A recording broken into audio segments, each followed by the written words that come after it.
In the vast expanse of the Arizona desert, a betrayal of unimaginable proportions unfolds. Sarah Mitchell never saw it coming. The husband she trusted for 20 years and his mistress had planned it all. The shallow grave, the earth closing in around her, the suffocating darkness that should have been her end. But fate had other plans. As her oxygen dwindled and hope faded, the rhythmic sound of hoofbeats cut through her despair. A mysterious cowboy, guided by instinct to this desolate spot, would become her unlikely savior. Together, they would uncover a web of deceit that would shock their small town to its core. What dark secrets could drive a husband to bury his wife alive in the desert? Before we jump back in, tell us where you're tuning in from. And if this story touches you, make sure you're subscribed, because tomorrow I've saved something extra special for you. Paradise Valley lived up to its name in the gentle light of dawn.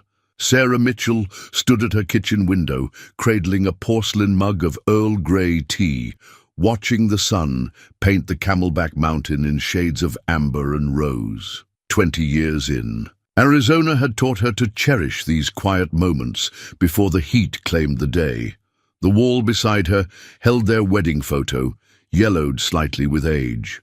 James stood tall and proud in his tailored suit, his dark hair untouched by the silver that now graced his temples. Sarah's younger self smiled with unguarded joy, her cream dress catching the light. She remembered how her mother had helped her choose it just months before the cancer took her.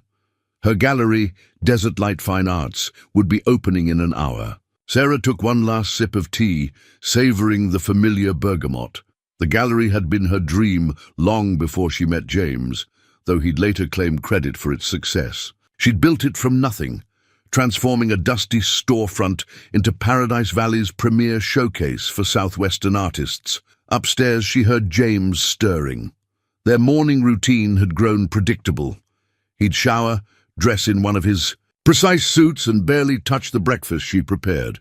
Lately, he'd started taking calls in his study before dawn, speaking in hushed tones he thought she couldn't hear. Sarah adjusted a frame on the wall, an instinctive gesture born from years of gallery work. The photograph showed them at the galleries. Opening night. James's arm was around her waist, his smile confident as always. But something in his eyes seemed different now. Or perhaps she was only noticing it in retrospect. Her phone buzzed with a message from Maria, her assistant curator. Another pipe had burst in the gallery's storage room. Sarah grabbed her keys, leaving a note she knew James wouldn't read. The gallery needed her, and lately it felt more like home than this house ever had. The drive downtown took 12 minutes, each landmark familiar as her own reflection. The saguaros stood sentinel along the road, their ancient arms reaching toward the brightening sky. Sarah had learned to read the desert's subtle changes, the way the light shifted across the landscape, revealing truths that daylight sometimes obscured. She parked behind the gallery, noting James's Bentley wasn't in its usual spot, at his law office across the street. Strange. He'd said he had an early meeting, but the parking lot was empty, save for the cleaning crew's van. Inside, the gallery greeted her with the scent of sage and leather from Monica Redhawk's latest installation. Sarah moved through the spaces she'd curated with such care, each piece telling its own story of the Southwest. Her heels clicked against the polished concrete floors as she made her way to the storage room. Maria was already there, dark hair tied back, dealing with the maintenance crew. "The insurance adjuster's coming at 10, she said, handing Sarah a clipboard. "But there's something else. You should see this." She led Sarah to the office, where a stack of papers sat on the desk. Bank statements, property deeds, insurance documents, all bearing signatures Sarah had never seen before. Her heart stuttered as she recognized what they meant. Someone had been quietly transferring gallery assets, redirecting funds, changing names on legal documents. The signatures looked like hers, but Sarah knew every curve was wrong. 20 years of marriage had taught her to recognize James's handiwork, even when he tried to disguise it. The betrayal sat heavy in her chest, a weight as tangible as the desert heat beginning to press against the gallery windows. She sank into her chair, running her fingers over the forged signatures. The gallery had been her sanctuary, her achievement, her legacy. Now it felt like quicksand beneath her feet. The morning light caught the wedding ring on her finger, and for the first time, its familiar weight felt like a shackle rather than a bond. Outside, a crowd of early visitors gathered, eager to see Monica's new works. Sarah straightened her spine, tucked the documents into her bag, and smoothed her expression into the professional mask she'd perfected over years of gallery openings. The desert had taught her about survival, about finding water in the most unlikely places. She would need that knowledge now more than ever. The business card appeared on Sarah's desk like a snake in the desert, sleek, dangerous, and impossible to ignore. Victoria Kane, Executive Developer, Crown Point Properties. A smear of red lipstick marked one corner, as if it had been carelessly handled while its owner was refreshing her makeup. Sarah knew that shade. She'd seen it on a wine glass in James's study last week when he'd claimed to be working late. The same color had stained his collar a month ago. He'd blamed it on a client's exuberant greeting. Now it was here, in her gallery, marking its territory. "She came by while you were at lunch," Maria said, hovering in the doorway. "Tall, redhead, wearing shoes that cost more than my car. Said she's interested in buying the Thompson sculpture for her new development." The Thompson piece was their most valuable asset, a massive bronze worth nearly $500,000. Sarah had spent 3 years convincing the artist to let her represent him. Now this woman, Victoria, was suddenly interested. Sarah pulled up Crown Point Properties on her computer. Victoria Kane's photograph stared back at her, all perfect angles and calculated warmth. The website lauded her as a visionary developer transforming Paradise Valley's luxury real estate landscape.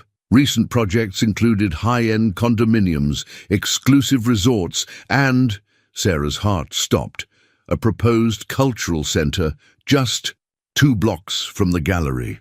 A quick search revealed more: charity galas, business awards, society pages. And there, in a photo from 3 months ago, Victoria stood beside James at a bar association dinner. His hand rested on her lower back, fingers splayed possessively. Sarah remembered that night. He'd said the dinner was men only. The phone rang, startling her. James's number lit up the screen. "Darling," he said, his voice smooth as aged. "Whiskey. I'm having dinner with a potential client tonight. Don't wait up." Sarah watched a dust devil dance across the parking lot, spinning sand into a frenzied column before dissipating into nothing. "Of course," she replied, her voice steady. "The Thompson sculpture's drawn some interest today." A pause. So brief, she almost missed it. "Oh? Anyone I know?" "Victoria Kane from Crown Point Properties. Red hair, red lipstick. Quite striking." Another pause, longer this time. "Ah, yes. Her firm's done some work with the partners. Ambitious woman." His tone was carefully neutral, but Sarah heard the undercurrent of tension.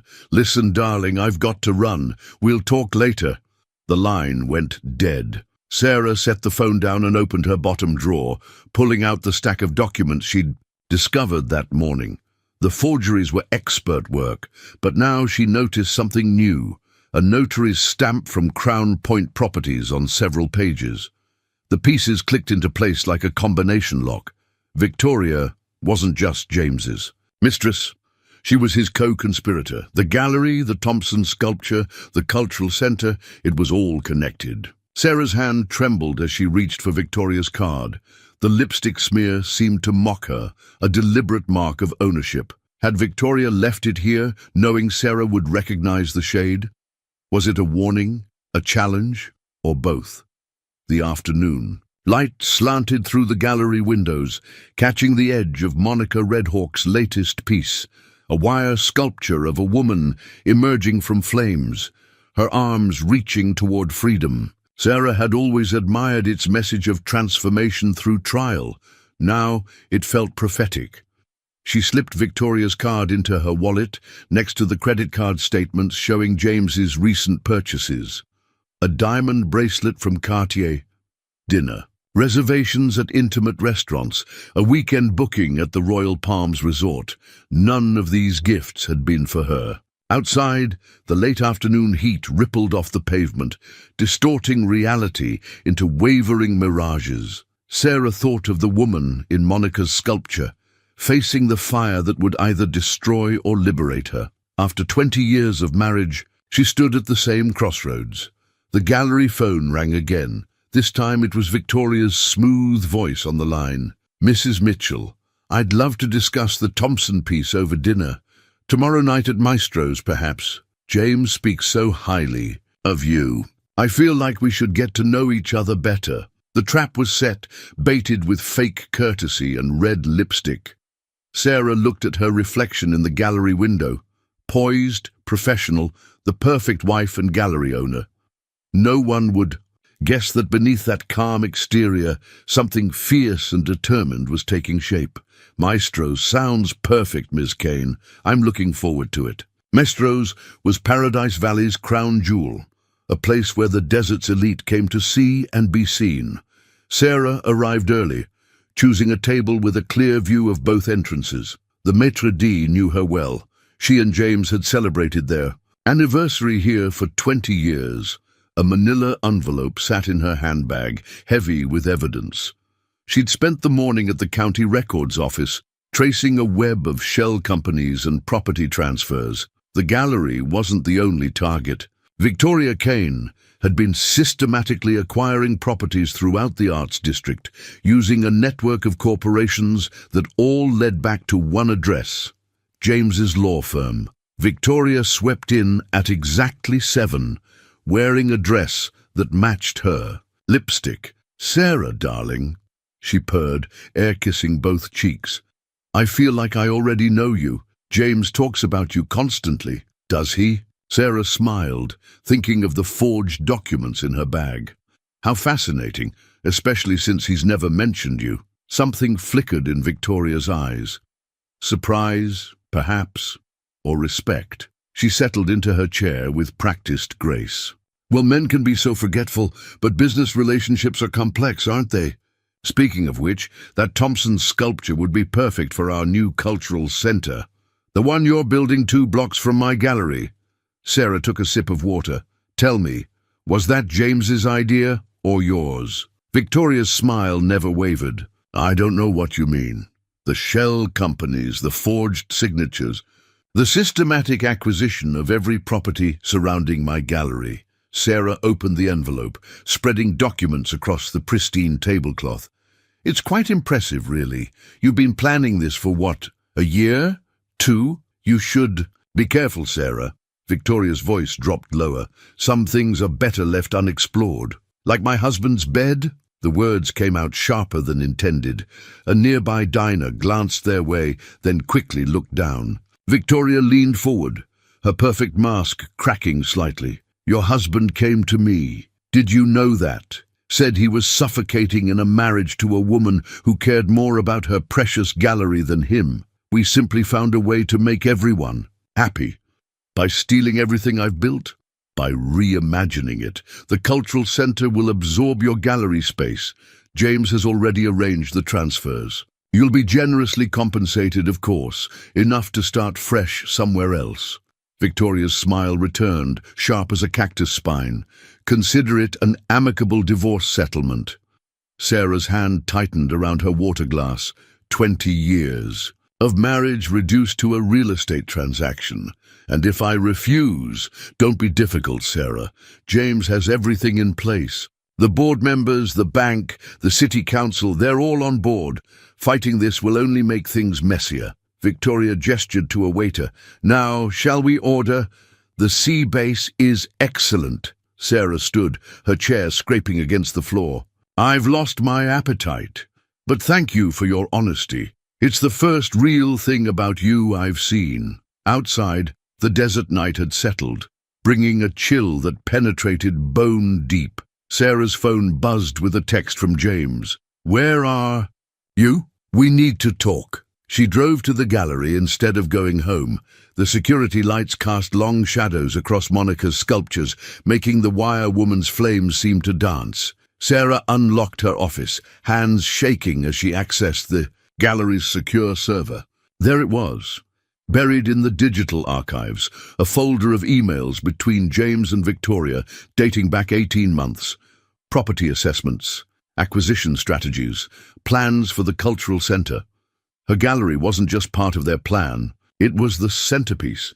They needed her space, her artists, her reputation to legitimize their project.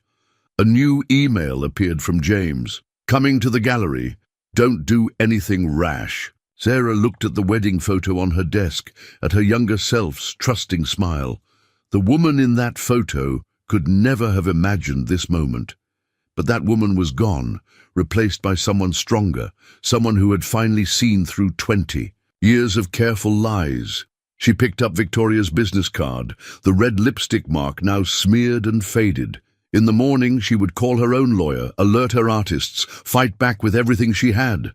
But tonight, she needed to face James, to look into the eyes of the man who had plotted her professional execution while sharing her bed. The gallery's front door chimed. James's footsteps echoed through the empty space, approaching her office. Sarah straightened her spine, thinking of Monica's wirewoman rising from the flames. Sometimes, betrayal was just another word for freedom. James stood in her office doorway, his silhouette familiar yet suddenly threatening. Sarah, darling, let's not do anything hasty. Why don't we take a drive, talk things through? The desert stretched endless and dark beyond the gallery windows. Sarah's phone sat on her desk, screen glowing with unanswered messages. She slipped it into her pocket, a lifeline she didn't yet know she'd need. Where would we go at this hour? Her voice remained steady, masking the fear that had begun to curl around her spine. There's a place I know, out past Cave Creek. Quiet, private. We can sort this out like reasonable people. He held out his hand, the same hand that had forged her signature, that had caressed Victoria's skin. Sarah gathered her documents, buying time. I'll follow in my car. Don't be ridiculous. We need to talk, just us, like we used to. His smile didn't reach his eyes. Remember our drives when we first moved here? You loved discovering new places. A moment's hesitation could mean the difference between life and death. Sarah knew this, had read it in countless articles about women who sensed danger too late. But 20 years of marriage had trained her to comply, to smooth things over, to keep the peace. She got into his Bentley. The city lights faded behind them as James drove north, past the last stretches of civilization. The moon cast silver shadows across the saguaros, their arms reaching like desperate figures in the night. Sarah's phone buzzed again. Maria, checking if she was all right. You've really complicated things, James said softly, taking a turn onto an unmarked dirt road. Victoria and I had it all planned so carefully. A clean break, a fresh start for everyone. By stealing my gallery, my life's work. Sarah's hand tightened around her phone. The gallery was always mine. My connections, my money, my influence. You were just the pretty face that made it legitimate. He stopped the car. And now you're becoming a liability. Headlights appeared behind them, a sleek red Mercedes, Victoria's car. You didn't really think I'd let you leave with those documents, did you? James's voice had changed, all pretense of affection gone. Get out. The desert night had turned cold. Sarah's heels sank into the soft sand as Victoria emerged from her car, something metallic glinting in her hand.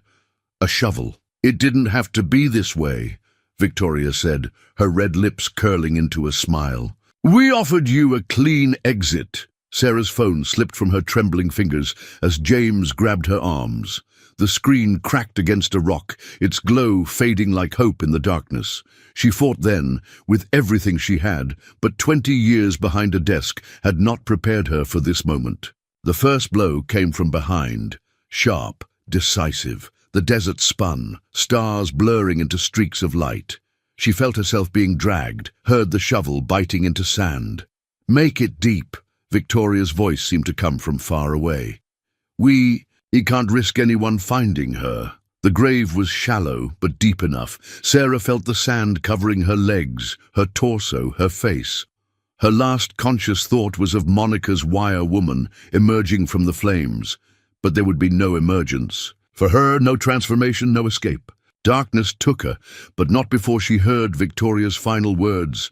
"The coyotes will take care of the rest." The desert night settled around her unmarked grave, indifferent to the betrayal it had just witnessed. Above, the stars wheeled in their ancient patterns, and somewhere in the distance, unheard by Sarah in her earthen prison, the sound of hoofbeats began to echo across the sand. Darkness had a texture. Sarah felt it pressing against her skin, filling her mouth, crushing her chest with each shallow breath. The desert sand shifted around her like a living thing, threatening to pour into her nose, her ears, her eyes. Her mother's silver cross necklace pressed against her collarbone, the only familiar sensation in this nightmare. She'd worn it every day since the funeral, drawing strength from its presence. Now, as earth pressed in from all sides, she clung to it like a lifeline. "Count your breaths," her mother's voice seemed to whisper. "Stay calm. Find your center." Words from childhood panic attacks, when the world felt too big, too overwhelming. Now, when the world had shrunk to this terrible confined space, they came back to her. One breath. The sand tasted of minerals and death. 2 breaths. Her arms were pinned against her sides. 3 breaths. How much air remained in this earthen coffin? The silver cross dug into her skin as she tried to move. Sarah forced herself to think, to analyze her situation like one of her gallery installations. She had maybe inches of space. Around her face, James and Victoria had been hasty, overconfident. The sand was loose, not packed tight, but even loose sand had weight, and each minute movement threatened to bring more crashing down. Her lungs burned with the effort of shallow breathing. How long had she been here? Minutes?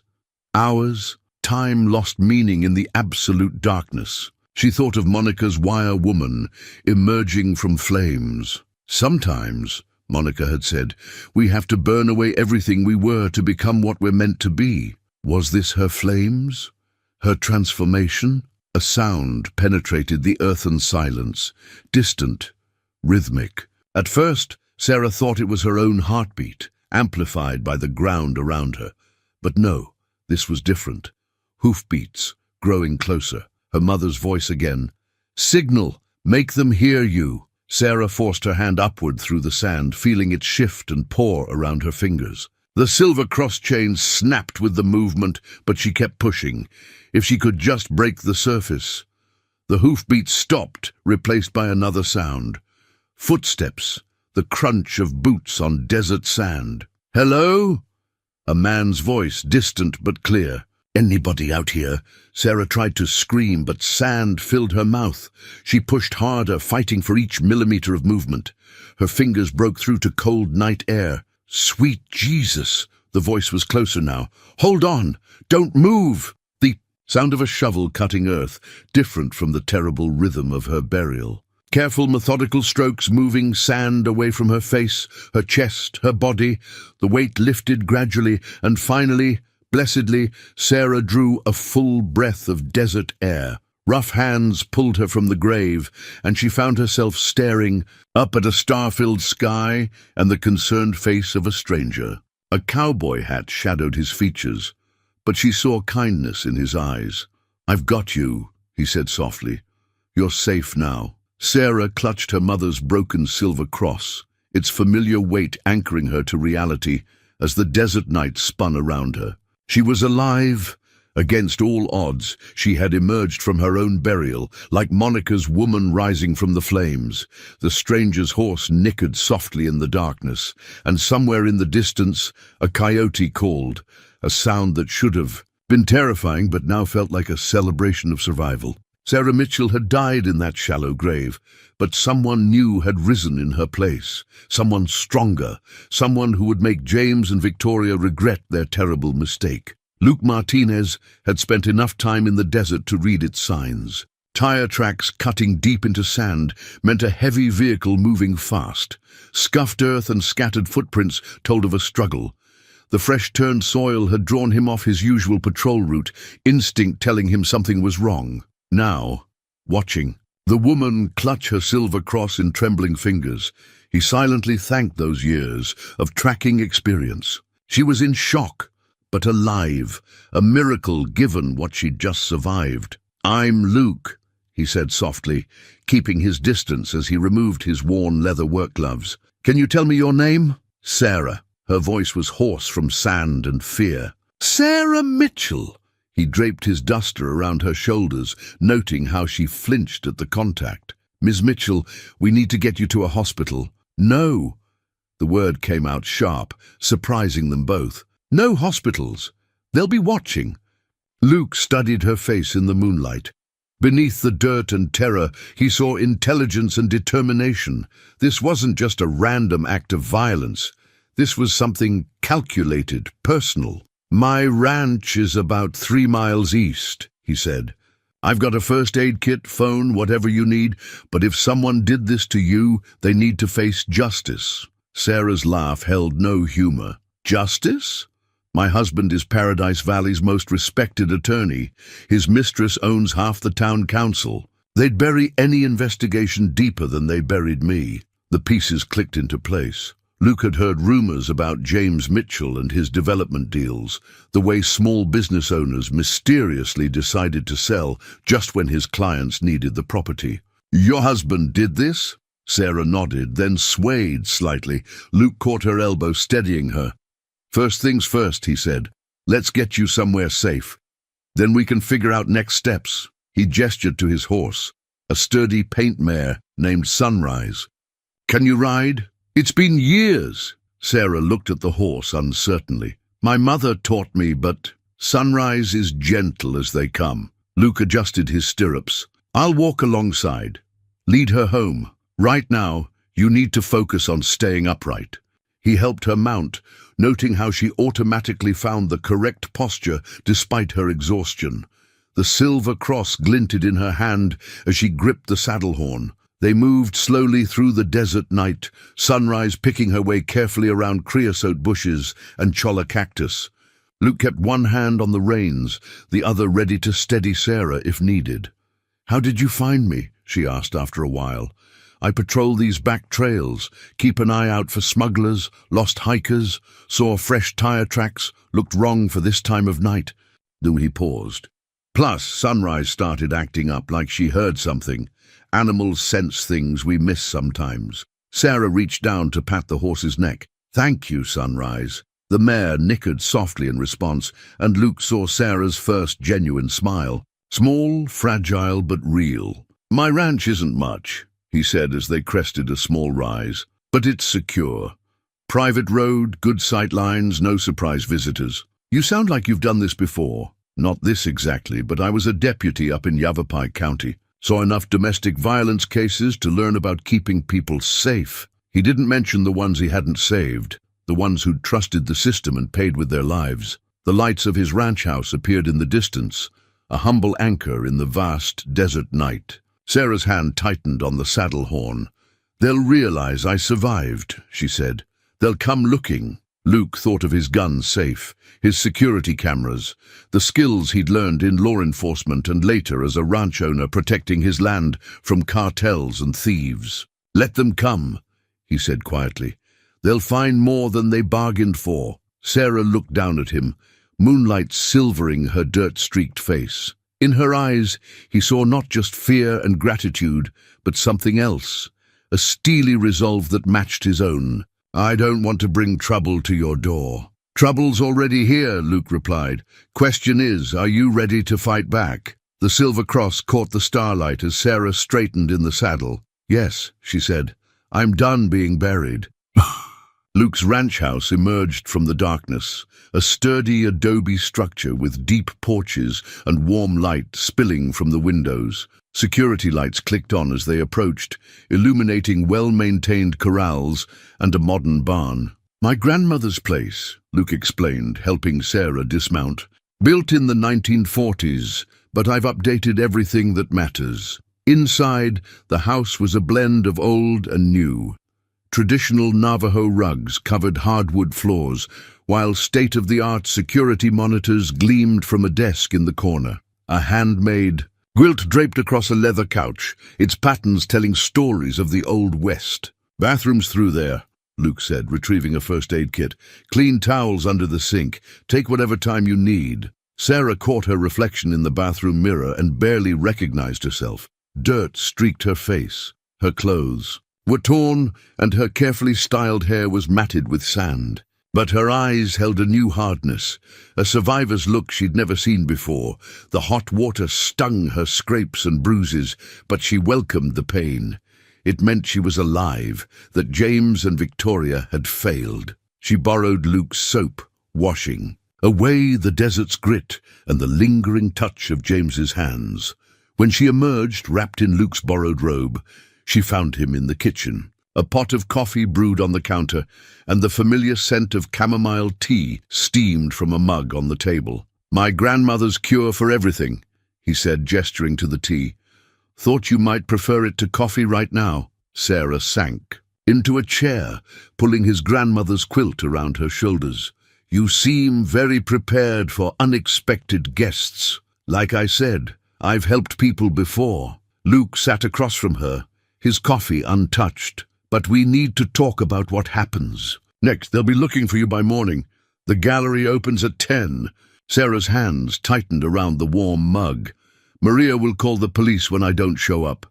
And your husband will have a plausible story ready." Luke's voice was gentle but firm, probably already laying the groundwork. Concerned calls, filing a missing persons report, playing the worried spouse. Sarah thought of James's practiced charm, his courthouse persona. "He'll say I was unstable, threatened by his success with Victoria, that I ran away."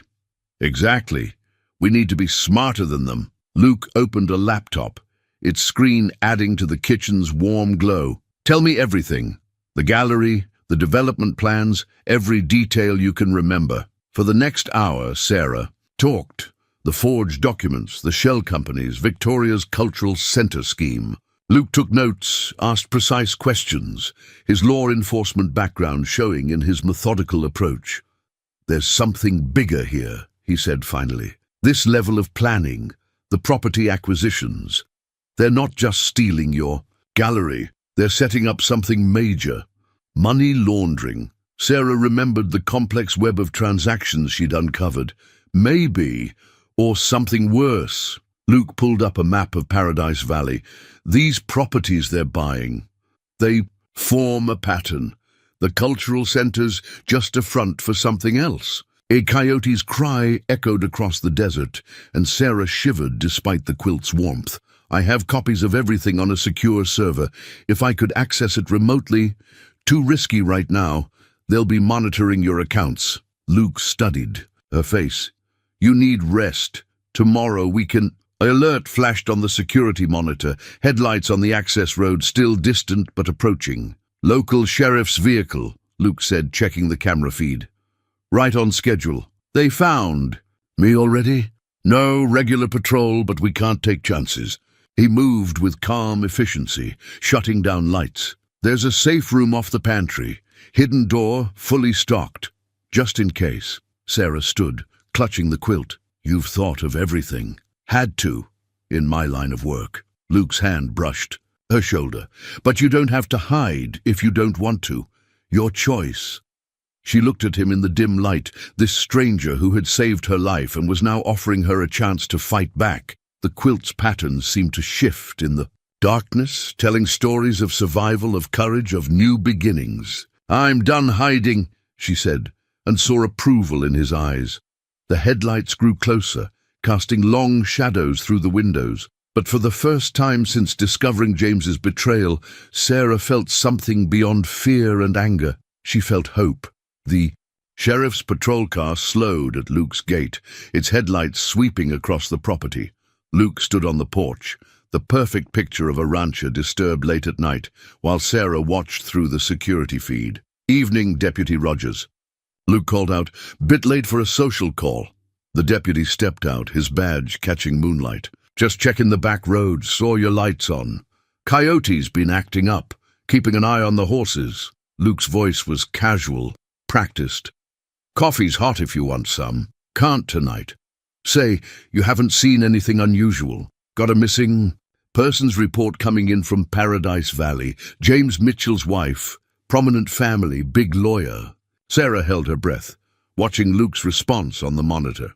"Can't say I have, but I'll keep an eye out." Luke's tone stayed neutral. "Mitchell, that's the one building that new cultural center." "Yeah. Wife's apparently unstable, threatening to expose some business deal. Probably just another domestic dispute, but—" Rogers shrugged. "You know how it is with the wealthy ones. Got to show we're taking it seriously." After the deputy left, Luke found Sarah in the security room, her knuckles white around the edge of the desk. "Unstable," she said quietly. "He's already spinning the story." Luke nodded, pulling up something on his computer. "But he made a mistake. Look at this." The screen showed a Paradise Valley police report from 6 months ago. A local gallery owner, Elizabeth Chen, had reported harassment and forged documents before mysteriously withdrawing her complaint and selling her property to Crown Point Properties. "There's more," Luke said, typing. 3 similar cases in the last year, all women business owners, all involving property acquisitions by Victoria's company. Sarah leaned closer, reading. "They've done this before. Different tactics, same pattern. Pressure, isolation, discrediting the victim. Crediting." Luke's jaw tightened.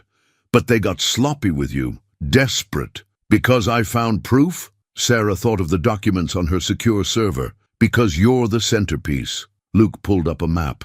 "Your gallery's not just another acquisition. It's the key to everything."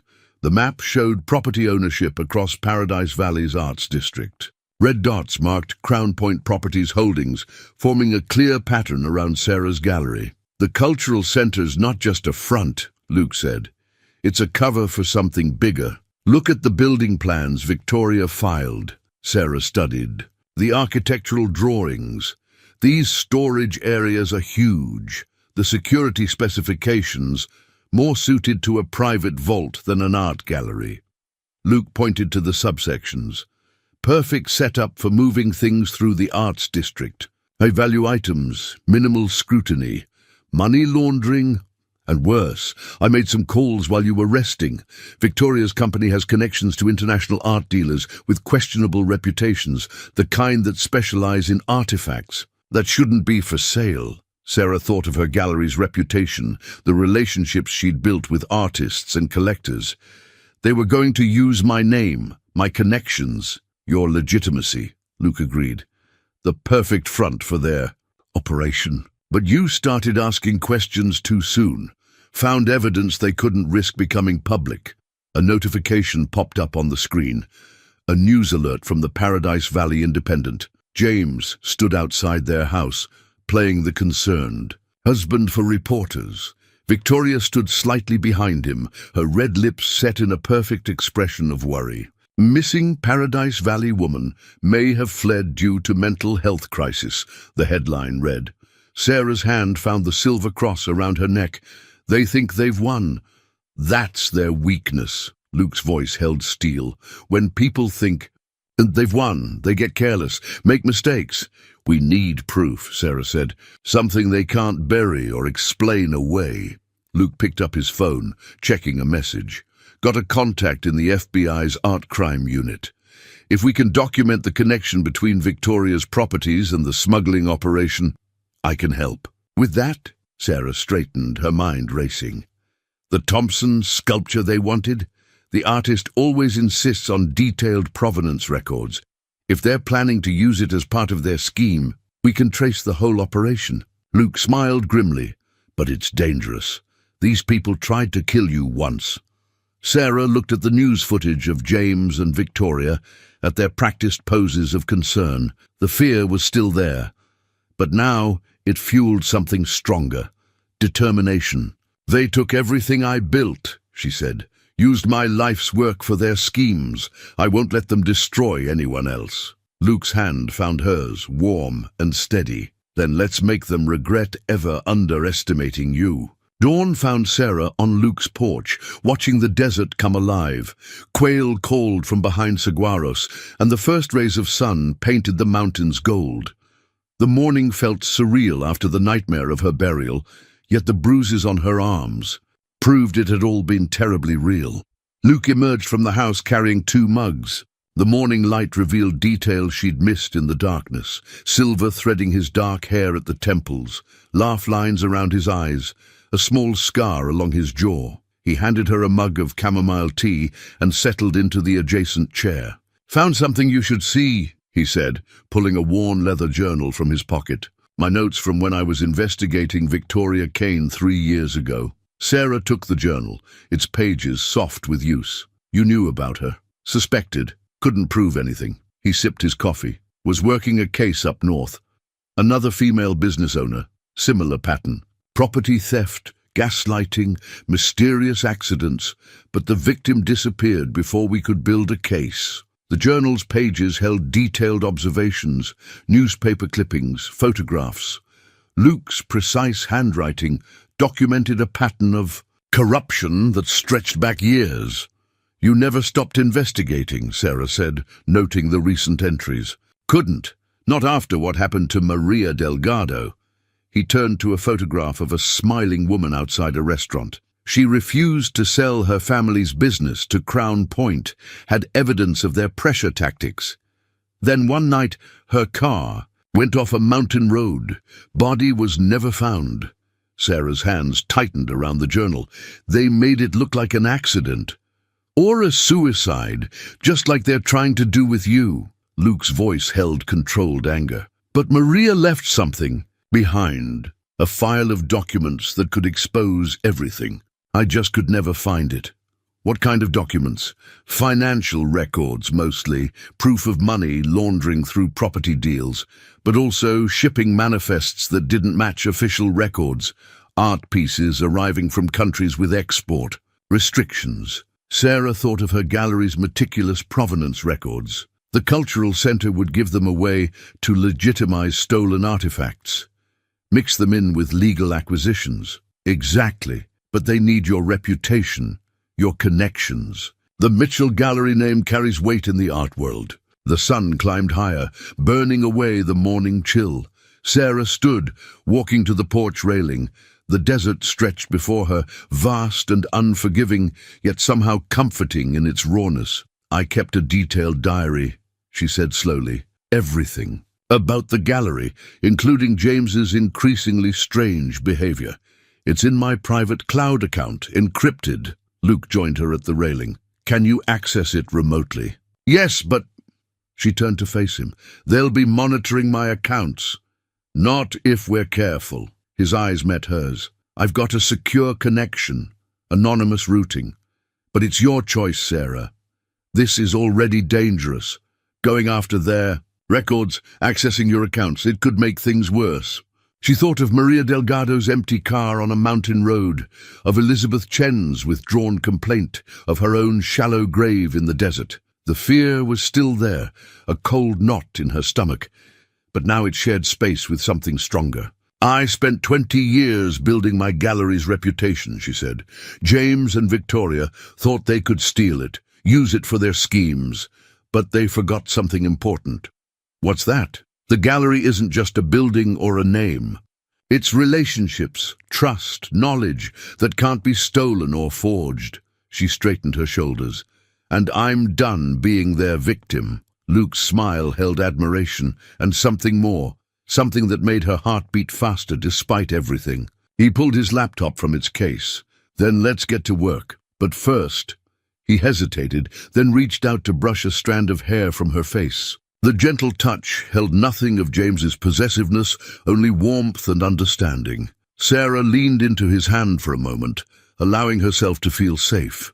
Tomorrow would bring danger, but today, in the growing light of a desert morning, she had found her strength again, and she wasn't alone anymore. The small hidden camera fit perfectly into Sarah's silver cross necklace. Luke's steady hands made the final adjustments while she studied the gallery's security footage on his laptop. Maria had followed their instructions. leaving the backup drive in their arranged spot without drawing attention. "Testing," Luke murmured, and the cross transmitted a clear image to the screen. "Remember, you don't have to do this. We can find another way." Sarah watched James pace through her office on the security feed, rifling through her papers.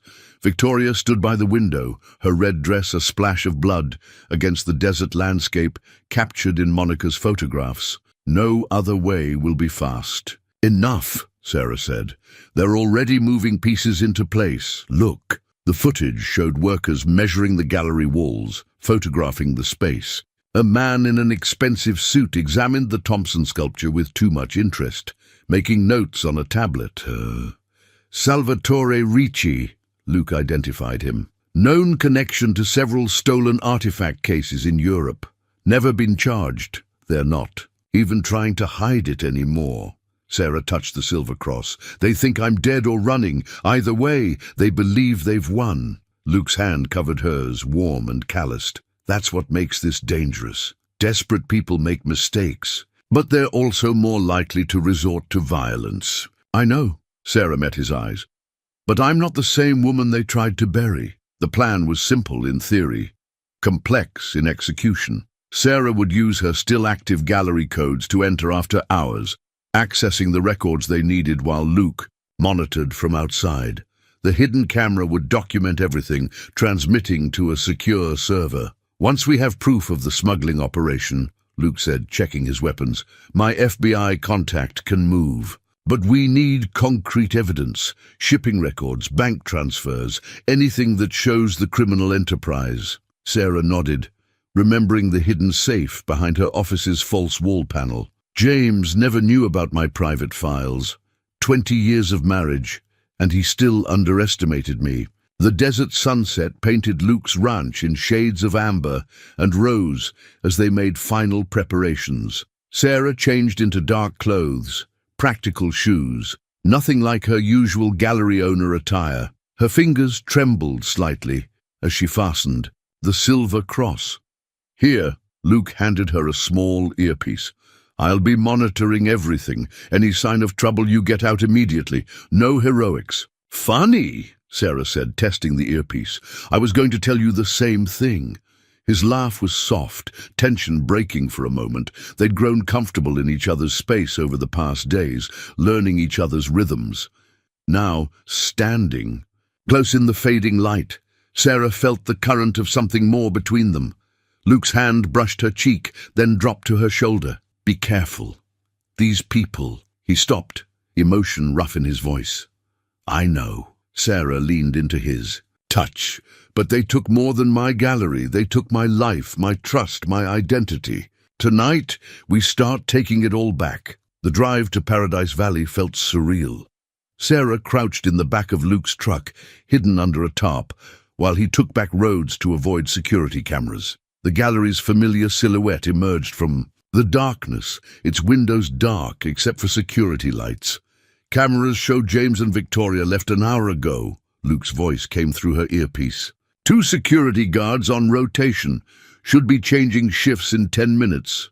Sarah checked the silver cross one last time. "Any sign of Ricci?" "Left with them. Probably planning the first shipment of artifacts." A pause. "Sarah, if anything, it feels wrong. I'll abort immediately." She squeezed his hand. "I remember my promise." The security shift change provided their window. Sarah slipped through the employee entrance, her old codes still working. The gallery felt different in darkness. Familiar shapes transformed into looming shadows, her footsteps echoing despite her care. Her office door stood partly open, papers scattered across her desk. They'd been searching, probably for the evidence she'd already secured. The hidden safe waited behind Monica's largest photograph. A stark desert landscape with a single blooming cactus flower. "I'm in position," Luke murmured through the earpiece. "Security's distracted. You've got 8 minutes." Sarah's fingers found the safe's concealed latch. Inside lay 2 decades of careful documentation. Every transaction, every provenance record, every note about James's increasingly suspicious behavior. And beneath it all, a single thumb drive. "Let's see what secrets you're really hiding," she whispered, and began to work.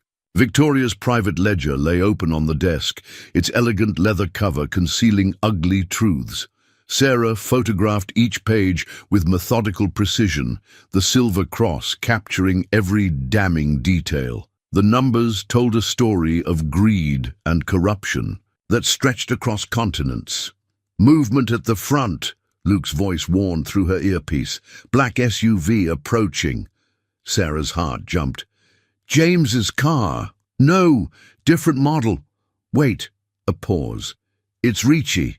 He's not supposed to be here." The Italian art dealer's unexpected appearance meant something had changed. Sarah quickly restored the ledger to its exact position on Victoria's desk, muscle memory from years of gallery curation serving her well. "He's entering the building," Luke reported, "using Victoria's security code. You need to move." But Sarah had already found something else, a folder marked Antiquities Acquisition. Inside, shipping manifests detailed artifacts that shouldn't exist on the legal market. Mesopotamian tablets, Byzantine religious items, Native American ceremonial pieces. "Sarah, you've got 2 minutes before he reaches the office level." Her hands moved swiftly, the camera capturing each document. The manifest listed values in the millions, each piece routed through shell companies and false provenance papers. Footsteps echoed in the stairwell. Sarah pulled up the floor plan on her phone. Luke's preparations had included every possible escape route. The storage room connected to the service corridor, which led to— "Wait!" Luke's voice sharpened. "Second vehicle arriving." "Victoria." Sarah's breath caught. The storage room's alternate exit was closer to the parking lot. She needed another option. The elevator hummed to life. Moving silently, Sarah slipped into the small conference room adjacent to Victoria's office. The space was designed for private client meetings, its walls soundproofed. A vintage filing cabinet stood in one corner, and Sarah remembered something.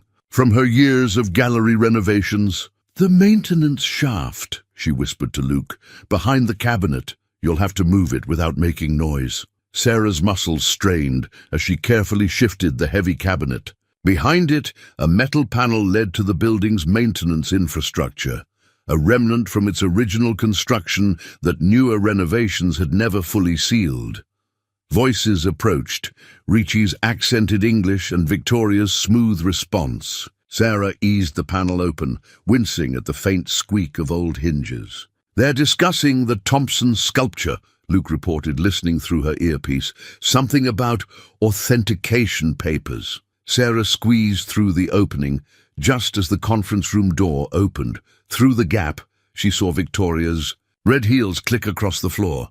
"The British Museum's expert arrives tomorrow," Ricci was saying. "Once he authenticates the piece." "He'll authenticate whatever we tell him to," Victoria replied. "That's what we're paying him for." Sarah held her breath, pressed against cold metal in the darkness. The maintenance shaft ran the height of the building, ladder rungs offering. "Escape up or down?" "And the original?" Ricci asked. "Your husband assured me it would be ready for transport." "James is handling the details. The gallery's reputation will validate the provenance. No one questions the Mitchell name in the art world." Sarah's fingers tightened on the ladder rung. They weren't just planning to use her gallery as a front. They were going to replace the real Thompson sculpture with a forgery, using her reputation to authenticate stolen artifacts. "The wife," Ricci's voice held concern. "If she resurfaces." Victoria's laugh was cold. "That's been handled. The police report paints a perfect picture. Unstable woman, jealous of her husband's success, history of erratic behavior. If she's not already dead in the desert, she's running with her tail between her legs. And if she's neither?" A pause. "Then we'll handle it permanently this time." Sarah began her careful descent, each movement measured and silent. The shaft led to the basement level, where the loading dock would provide cover for her escape. "They've got you on thermal imaging," Luke murmured. "2 more floors down. They're still in the conference room." The camera in her cross had captured everything. The ledger, the manifests, Victoria and Ricci's conversation. Proof of not just Not theft, but international smuggling, fraud, and conspiracy. Sarah reached the basement, easing the access panel open. The loading dock was dark, but she knew every inch of her gallery. She slipped between crates of upcoming exhibitions, making her way to the emergency exit where Luke waited. Cool night. Air hit her face as she emerged. Luke's strong hands pulled her into the shadows, just as Victoria's office light came on above. "Got everything?" he whispered. Sarah nodded, her heart pounding from more than exertion. "They're planning something. Big tomorrow, the Thompson sculpture? First, let's get you safe, then we'll plan our next move." As they drove back to the ranch, Sarah reviewed the footage captured by her silver cross. Each image, each recorded word brought them closer to exposing the truth. But Victoria's cold voice echoed in her mind. "We'll handle it permanently this time." The game had become deadlier, and tomorrow would decide everything. The stack of old newspaper clippings spread across Luke's kitchen table told a story of systematic corruption. Sarah recognized faces in the faded photographs, prominent Paradise Valley citizens who'd suffered mysterious misfortunes after crossing paths with James or Victoria. Elizabeth Chen's Art Gallery, 2023. Luke pointed to a headline. Local. Business owner faces fraud allegations. 2 weeks later, she sold to Crown Point Properties for a fraction of its worth. "I remember that," Sarah said. "James represented her in the sale, said she was grateful for his help." The memory carried. Wait now. Maria's text arrived at dawn. Police questioning gallery staff. V&J watching everyone. "But found something you need to see." Luke studied the message. "Can we trust her with my life?" Sarah touched the silver cross. "She's worked with me for 10 years. Knew something was wrong with James long before I did." The evidence Maria had hidden was devastating. A years-old Paradise Valley Independent article about the suspicious death of a city council member who'd opposed Victoria's first development project. The official ruling was suicide, but the reporter had uncovered inconsistencies in the investigation. "Look at the byline," Luke said quietly. "Michael Torres." Sarah's hand trembled. "He disappeared 3 months later. They said he moved to Chicago, but never arrived there." Luke pulled up his case notes. His car was found at Sky Harbor Airport, but no record of him boarding any flights. The morning sun cast long shadows across the kitchen as they pieced together the pattern. Victoria's projects always faced initial opposition. Then, mysterious accidents or scandals would clear the way. James handled the legal side, ensuring investigations went nowhere. The phone buzzed. Another text from Maria. "Judge Reynolds asking about you. Seems concerned, not like the others." "Reynolds," Luke mused. "Howard Reynolds. He's old school. 20 years on the bench. Never heard a whisper of corruption. He officiated at my wedding." Sarah remembered his kind eyes. His reputation for integrity. James always complained he couldn't be reasoned with like other judges. It could be an ally, but approaching him is risky.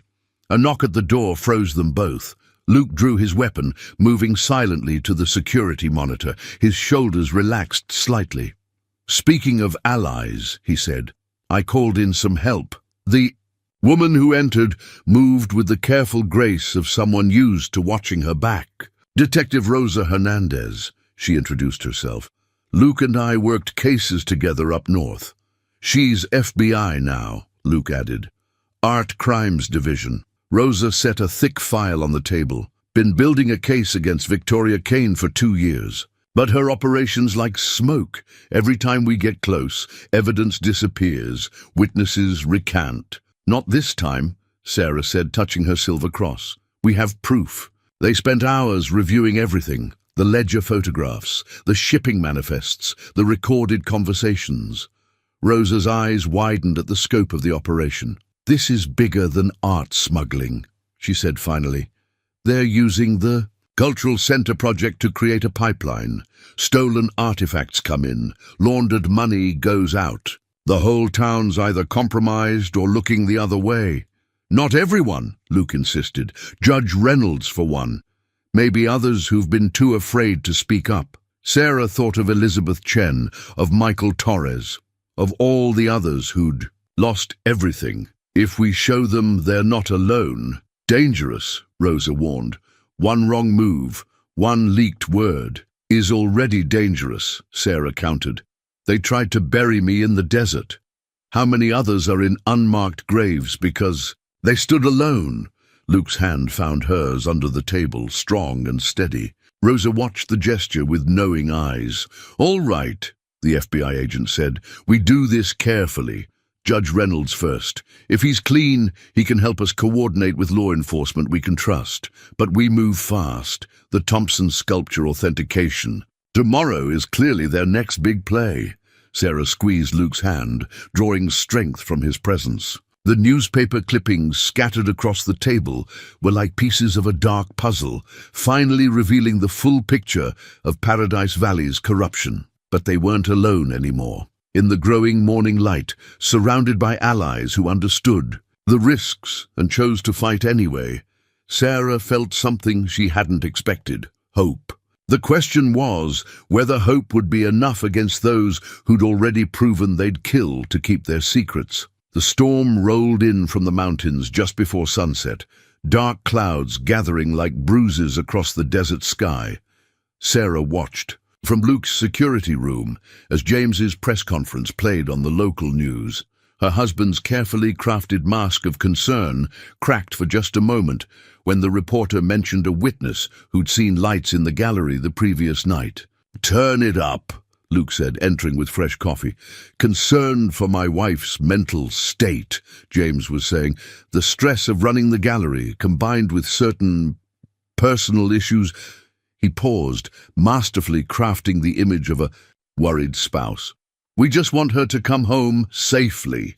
The feed cut to Victoria, standing supportively at his side. "Sarah's been like a sister to me. The Cultural Centre project meant so much to her, perhaps too much." "They're good," Rosa commented from her position by the monitors, playing it perfectly for the cameras. Thunder rumbled overhead as Sarah's phone lit up with a text from Maria.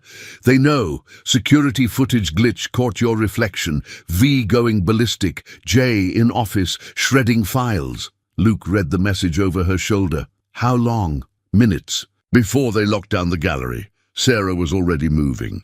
"Everything we need to prove the smuggling operation is in James's private safe, behind the old master's painting in his office." "Too dangerous," Rosa warned.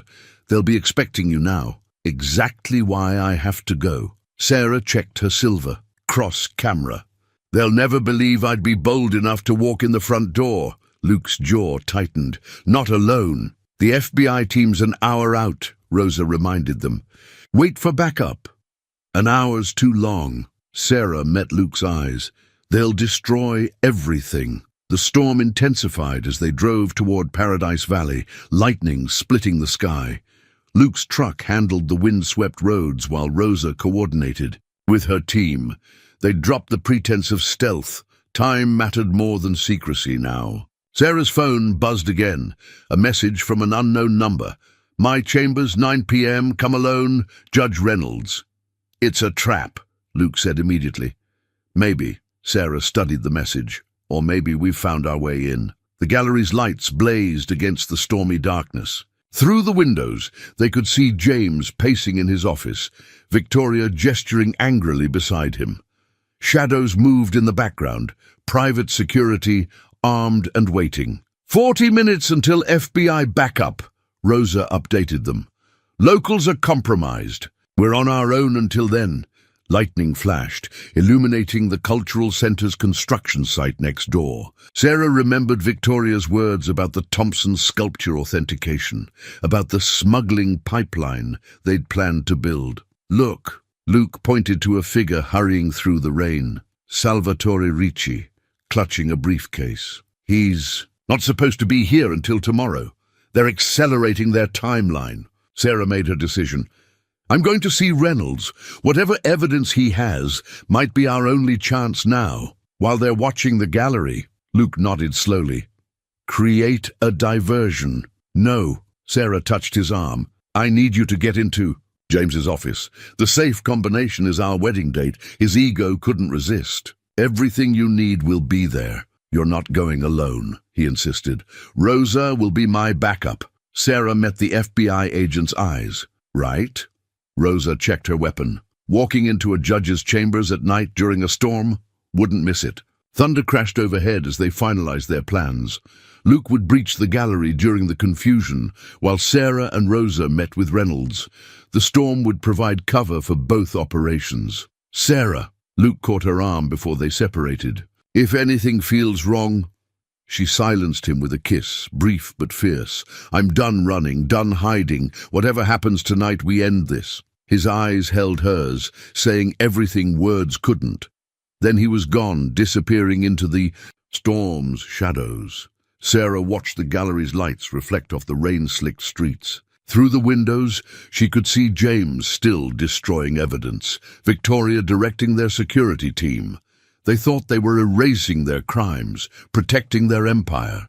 They had no idea the storm about to break over their heads had nothing to do with the weather.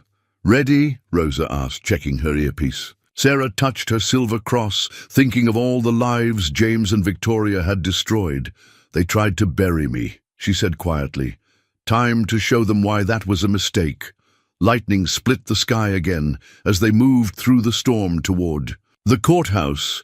While somewhere in the darkness, Luke began his own approach to the gallery. The endgame had begun. The old courthouse stood dark against the storm-torn sky, its marble columns slick with rain. Sarah's voice recorder captured every sound, her footsteps echoing in the empty halls, the distant rumble of thunder, Rosa's steady breathing as they approached Reynolds' chambers. Movement inside, Rosa whispered, hand on her concealed weapon.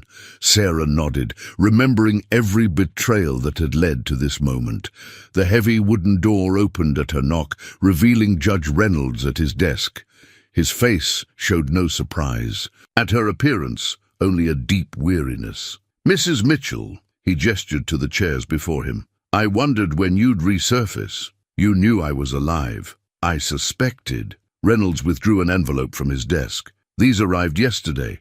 Someone's been documenting your husband's activities for years. The photographs inside showed James and Victoria at various meetings, all with people Rosa quietly identified as known art smugglers.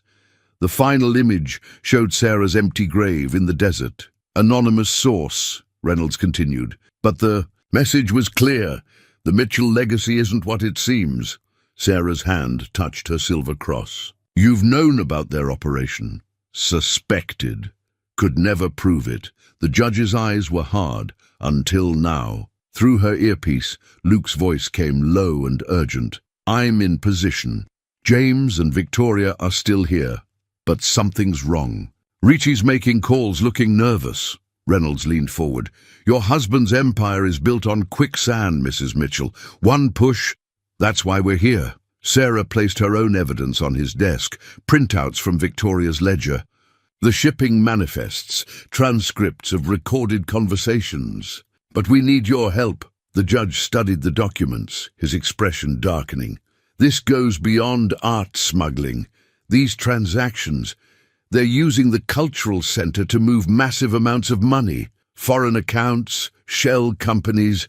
And they're accelerating their timeline, Rosa added. The Thompson sculpture authentication was scheduled for tomorrow, but they're moving tonight. Lightning flashed, and for a moment Sarah saw something shift in Reynolds' eyes. He reached for his phone. Don't! Rosa's weapon appeared smoothly. Hands where we can see them, Your Honor. The judge smiled sadly. You think I'm working with them? The anonymous photos, Sarah realized. You sent them. To warn us? To warn you it's too late. He nodded toward the window. Look! Through the rain-streaked glass, they could see movement at the gallery. Dark vehicles arriving, men in suits moving with purpose. Ricci's buyers, Reynolds explained. They're not waiting for authentication. The real Thompson sculpture will disappear tonight, replaced by a forgery. The money's already moved. Sarah's earpiece crackled. He's right, Luke reported. They're loading something into a truck. James is supervising personally. You could have stopped this years ago. Sarah accused Reynolds. Why wait? Because tonight they'll be sloppy, desperate. The judge's eyes held genuine regret. Sometimes you have to let criminals think they've won before you can truly stop them. Rosa's phone buzzed. The FBI team was in position, surrounding the gallery, but Sarah barely heard the agent's response. A new sound had filled the chamber, slow, deliberate applause. Victoria Kane stood in the doorway, elegant despite the storm, her red lips curved in triumph. Bravo, Sarah! You've played your part perfectly. Behind her, James appeared with two armed men. Did you really think we wouldn't watch the courthouse, that we wouldn't have contingency plans? Sarah's hand tightened around her silver cross as Victoria moved to Reynolds' side. The judge is right about one thing. Her husband's mistress purred. Sometimes you have to let your enemies think they've won. The photos, Sarah understood. The evidence. It was all a setup. We needed you to surface, James explained, to show yourself so we could finish what we started in the desert. He smiled at Reynolds. Thank you, Howard. Your cooperation will be remembered. The judge wouldn't meet Sarah's eyes, another compromised soul in their web of corruption. But Sarah felt no fear this time. Through her earpiece, Luke's voice came calm and certain. Got everything from the safe. FBI moving in. Keep them talking. Victoria raised an elegant hand, and one of the armed men moved towards Sarah. No grave this time, she said softly.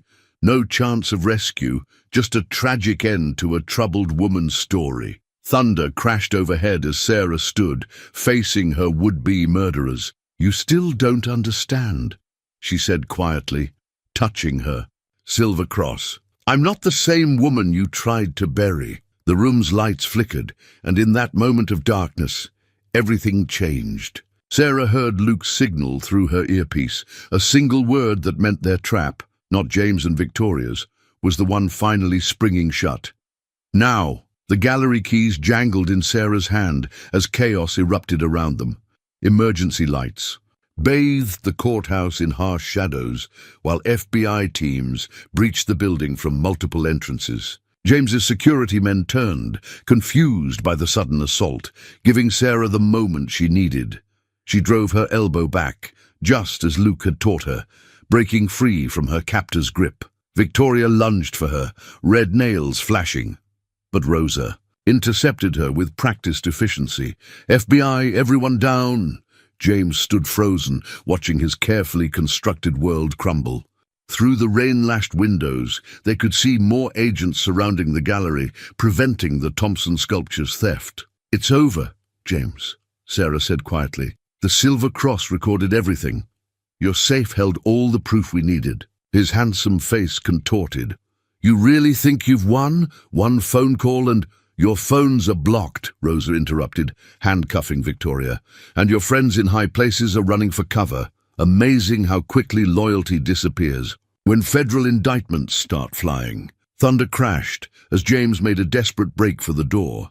He might have reached it if Luke hadn't appeared in the doorway, his expression granite hard. Going somewhere?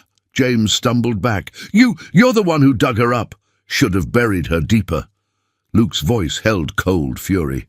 Or better yet, should have realized what you had before you tried to throw it away. Victoria laughed despite. Her handcuffs, the sound brittle with hysteria. Oh, this is rich. The grieving widow found herself a cowboy savior. Tell me, Sarah, does he know you're just as ambitious as I am? That you'd do anything to keep your precious gallery? The difference, Sarah replied, retrieving her gallery keys from where they'd fallen, is that I built something real. You. And James, you just steal and destroy. We had a perfect plan. James's composure finally shattered. The cultural center would have made us legitimate. International art dealers, respected patrons.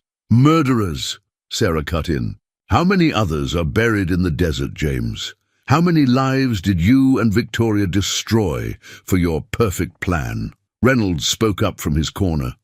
Maria Delgado, Michael Torres, Elizabeth Chen.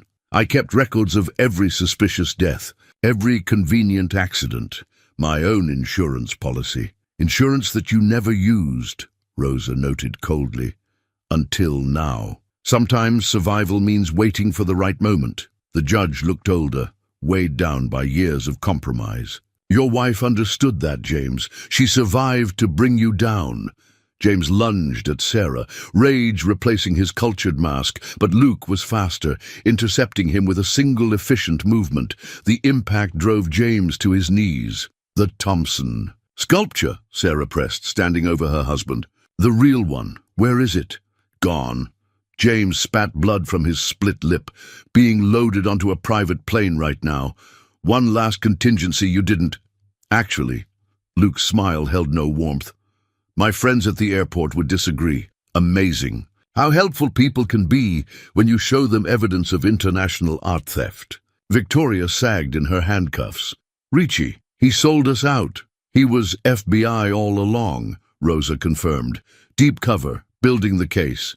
You two were so convinced of your own brilliance, you never questioned why such a respected art dealer would work with obvious frauds. Sarah walked to the window. The storm was passing, desert stars emerging in its wake. Below, she could see the gallery's lights still burning, the Thompson sculpture safe inside. 20 years of her life's work, preserved. You know what your mistake was? She asked, turning back to James and Victoria. You thought burying me would solve your problems, but the desert... She touched her silver cross. The desert has a way of preserving things, truth, strength, justice. James slumped, defeated, as FBI agents led him away. Victoria, still elegant despite her circumstances, paused at the door. You've destroyed everything we built, she hissed at Sarah. No! Sarah held up her gallery keys. I protected what I built. What you tried to steal, there's a difference. The room emptied, leaving Sarah with Luke and Rosa. Through her window, she could see the first hint of dawn touching the mountains. The Thompson sculpture's secure, Rosa reported. We'll need it as evidence, but it'll be returned to the gallery once the case is processed. Luke's hand found Sarah's shoulder. You did it. We did it. She leaned into his strength, finally, allowing herself to feel the weight of everything they'd accomplished. But it's not quite over, is it? No, Rosa agreed. We'll need your testimony. There will be more conspirators to catch, more evidence to process. Sarah nodded, thinking, of all the other victims of James and Victoria's schemes. Good, because I want to make sure they never do this to anyone else. The desert dawn painted the sky in shades of hope, and Sarah Mitchell, no longer a victim but a victor, held her gallery keys tight and faced the future unafraid. The federal courthouse in Phoenix held none of the corrupt charm of Paradise Valley's local justice system. Sarah sat in the witness box, the thick folder of court documents on the stand before her, watching James and Victoria at the defense table. 3 months had passed since the night of the storm, and neither of them would meet her eyes now. Mrs. Mitchell, the prosecutor continued, please tell the court about the events leading up to the night of April 21st. Sarah's testimony was clear and unwavering. The forged documents, the threats, the attempted murder, she laid it all out with the same precise attention to detail she'd once used to catalogue art pieces. The silver cross around her neck caught the fluorescent light as she spoke, a reminder of how far she'd come. And these financial records? The prosecutor held up Victoria's ledger. Can you explain their significance? They detail an international smuggling operation, Sarah explained. The cultural center was designed to be a front, allowing them to move stolen artifacts through legitimate channels. My gallery's reputation would have provided cover for their illegal activities. In the gallery, Luke sat with Rosa and the FBI team. His presence gave her strength, just as it had throughout the lengthy investigation. The case had grown far beyond Paradise Valley, unveiling a network of corruption that stretched across continents. Victoria's lawyer attempted to paint Sarah as unstable, jealous, vindictive, but the evidence was overwhelming. Security footage, financial records, recorded conversations, and most damaging of all, the testimonies of other victims who'd finally found the courage to come forward. Elizabeth Chen described how James had threatened her family before forcing her to sell her gallery. Michael Torres, the reporter everyone thought had disappeared, testified via video from witness protection about how he'd uncovered the early stages of the smuggling operation. Judge Reynolds had made his own deal with prosecutors, trading inside knowledge of Paradise Valley's corruption for a reduced sentence. His testimony implicated half the town council and several prominent business leaders. The scope of this conspiracy is staggering, the prosecutor said in his closing argument. Art theft, money laundering, attempted murder, all hidden behind a facade of small-town respectability. Mrs. Mitchell didn't just survive their attempt to silence her. She exposed a criminal enterprise that had operated with impunity for years. The jury took less than 6 hours to reach their verdict. Sarah sat between Luke and Rosa as the four women stood. On the count of attempted murder in the first degree, we find the defendant, James Mitchell, guilty. Victoria's conviction followed, along with multiple counts of conspiracy, fraud, and money laundering. Sarah watched her husband and his mistress led away in handcuffs, their expensive lawyers already talking appeals. Outside the courthouse, reporters waited with cameras and microphones. Sarah had given no interviews during the trial, but now she faced them with quiet confidence. The guilty verdicts today represent more than justice for what was done to me, she said. They're justice for every person James Mitchell and Victoria Kane hurt in their pursuit of wealth and power. Their conviction sends a message that no one is above the law, no matter how respected they appear to be. Later, at Luke's ranch, they watched the sunset paint the desert in triumph colors. Rosa arrived with news from the ongoing investigation. Salvatore Ricci's testimony opened up 3 more smuggling cases in Europe, she reported. The FBI's Our crime unit will be busy for months, and the Thompson sculpture is officially cleared to return to the gallery. Speaking of the gallery, Luke said, have you decided what you're going to do? Sarah touched the silver cross, remembering the day she'd first opened Desert Light Fine Arts. It needs a fresh start, new focus. She smiled. I'm thinking of partnering with Elizabeth Chen, creating a foundation to support artists whose voices have been silenced by corruption and intimidation. Perfect way to turn this whole mess into something positive, Rosa approved. Need any help with security? Actually, Sarah looked at Luke. I was hoping to get some expert advice on that. His hand found hers warm and sure. They'd grown closer throughout the investigation and trial, building something real and honest from the ashes of betrayal. I might know someone, he said softly. Rosa checked her phone. Final tally from the FBI forensic accountants.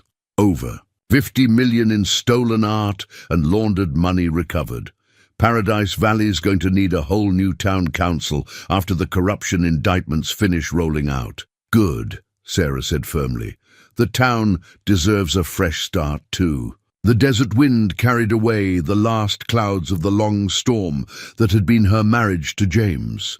Tomorrow would bring new challenges, rebuilding the gallery's reputation, helping other victims find justice, creating something meaningful from all they'd uncovered. But tonight, sitting with the man who'd saved her life and the friends who'd helped her find justice, Sarah Mitchell felt nothing but peace. She had faced the darkness and emerged stronger, ready to light the way for others who needed to find their own path to justice. 6 months after the trial, Sarah stood in the newly renovated Desert Light Fine Arts, holding the ranch deed Luke had just handed her. Through the gallery windows, the sunset painted Camelback Mountain in shades that would have challenged Monica Redhawk's most vibrant palettes. You're sure about this? She asked, though she already knew his answer. The ranch has plenty of room, Luke said, his arms circling her waist.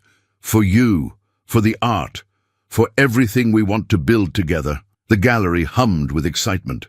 Behind them, Tonight's opening would showcase their new mission, an exhibition of works by artists whose voices had been silenced by corruption and intimidation. Elizabeth Chen's photographs hung alongside Michael Torres's documentation of small-town injustice. Maria Delgado's daughter had contributed paintings that spoke of loss and redemption. In the center stood Monica's wire woman, rising from her flames. Sarah had purchased it permanently for the gallery, a testament to transformation and survival. Mrs. Mitchell. Maria appeared with a clipboard. The press is arriving and Rosa called. She's bringing some people from the FBI's art crime unit who want to discuss expanding the foundation's work. Sarah smiled at her assistant's use of her maiden name, which she'd reclaimed after the divorce. Give me a moment. When Maria left, Sarah turned to Luke. I never thought I'd find this again. Trust, purpose, love. You never lost them, he said softly. They were just buried for a while, waiting to be discovered. Through the gallery's doors, they could hear the first guests. Arriving, Elizabeth Chen's voice carried clearly, discussing her new series on survivors of financial fraud. The Thompson sculpture stood in its rightful place, now accompanied by a plaque detailing its role in exposing the smuggling operation. Sarah touched her silver cross, transformed from evidence into symbol of her journey. Sometimes I wonder if James and Victoria did me a favor. If they hadn't tried to bury me, you wouldn't have grown into who you really are. Luke's eyes held understanding. The desert's good at preserving what matters, at helping us find our true selves. The door chimed as Rosa entered with her FBI colleagues. Outside, the desert night was settling in, stars emerging in the vast Arizona sky. Sarah held the ranch deed close, feeling the weight of its promise, not just of a home, but of a future built on truth and trust. Ready? Luke asked, offering his arm. Sarah Mitchell looked around her gallery, at the art that spoke of survival and justice, at the people who had helped her rise from her own ashes, at the man who had shown her that love could be both strong and gentle. Ready, she said, and together they stepped forward into their new beginning.